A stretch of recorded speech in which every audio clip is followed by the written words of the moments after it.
this is really what this whole day is about, is how can we, as U.S. citizens and citizens of the world, and those aren't necessarily put in orders of importance right there, but how can we, as U.S. citizens and citizens of the world, think outside of the boxes that we have been socialized to think inside of, the limitations that we have been socialized to think inside of, begin to understand that the violation of someone else's human rights is a violation of our own human rights.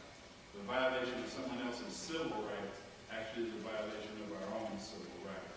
So this is the creative problem solving that we are trying to engage you in today, is how to think outside of those particular boxes that we find ourselves in. Now, many of us solve the problem like this. And often, if we think now to FEMA,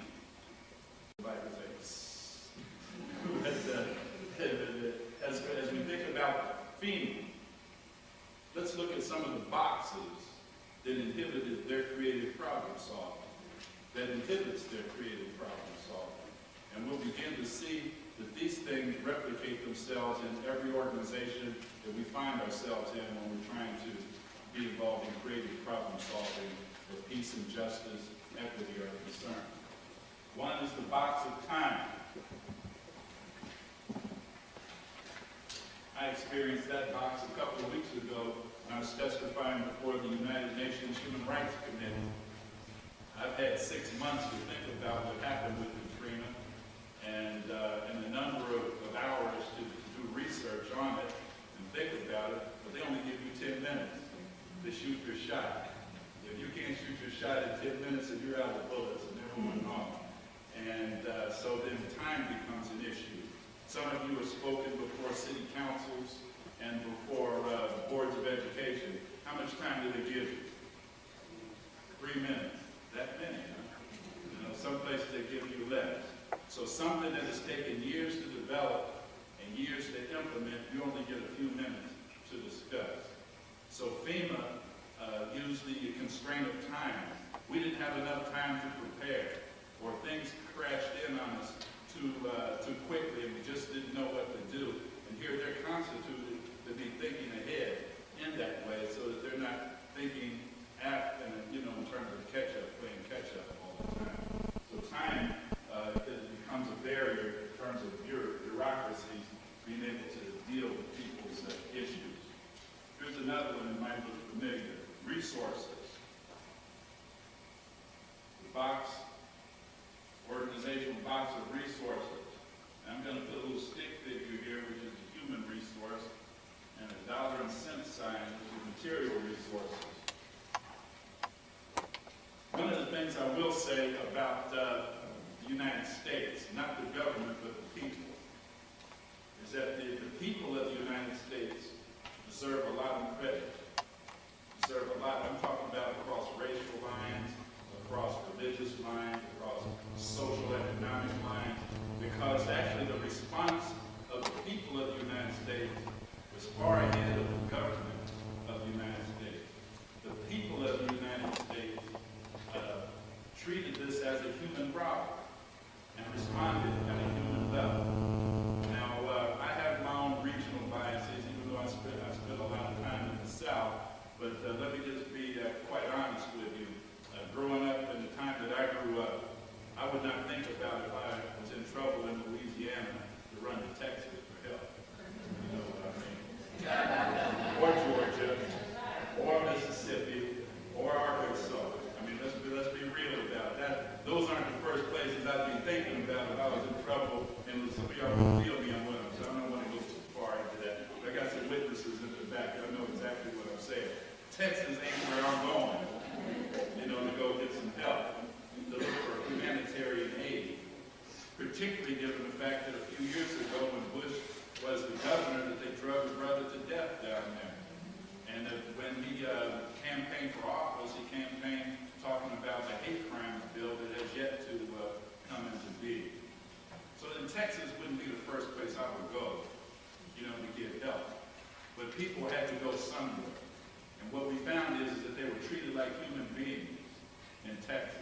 and where the government failed in terms of the amount of time they were spending to take care of this problem, the human and material resources that they were spending to take care of this problem, churches, civic groups, just regular people, helped out. And they saw no barrier to their creative problem solving when it came to this humanitarian crisis.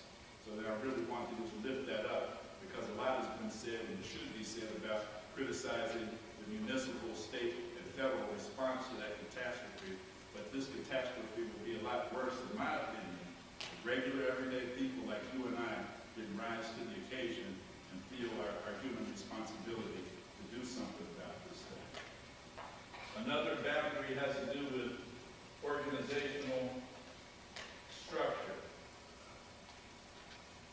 You'll hear later on our friend from New Orleans who's here.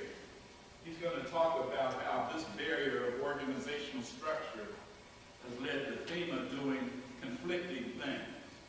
That on the one hand, they say that you can move into a trailer, but then on the other hand, all the trailers are in Arkansas.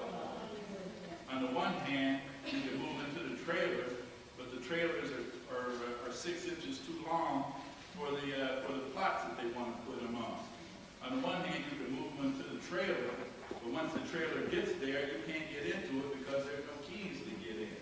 So then the organization is not structured to really help people in a way that they need help. And so then the reason, of course, it is not structured that way, they say, is because of the policy. Because FEMA is now under Homeland Security, that we are not structured in the type of way, and our policies are geared more toward fighting terrorism than are toward actually protecting our own homeland security. So then, this is a box that we find ourselves in. And so then, this box could be FEMA in their structure, but as we think of ourselves in the United States, this could be dealing with civil rights. And here's what I mean. Malcolm X went to his grave, may he rest in peace, but he went to his grave saying that the African American community, the leadership of the African American community, should take its case as it stood at that time, should take its case to the United Nations. He was trying to get the Organization of African Unity to pick up on this and to charge the United States government with crimes against humanity, specifically in the African American community. Brother Malcolm did not live to see that particular proposal come to life. W.E. Du Bois, this was an idea that he had. William Patterson, the author of the book, We Charge Genocide, this was an idea that he had. So the idea to take this to the United Nations as a human rights issue was not my idea. I would say I got the idea from someplace, or I got the idea from these great titans of the movement, as well as from some other people. But what I began to see very clearly is that if we as people of African descent, if we just stick to talking about our civil rights, it's kind of like being on a plantation and your overseer messes over you, and you're going to go complain to the plantation owner who hired the overseer to mess over you in the first place. How are you going to get justice in that kind of scenario? We have to think outside of the box of the plantation that we're on, because the United States, at this point in its history, with its government not having any checks and balances anymore, there are no checks and balances in the judicial branch, no checks and balances in the legislative branch, and certainly no checks and balances in the executive branch. And because there is no way to internally now hold the United States accountable to live out the true meaning of its creed, as expressed in the Constitution and Bill of Rights, we need to think outside now of the box of our citizenship.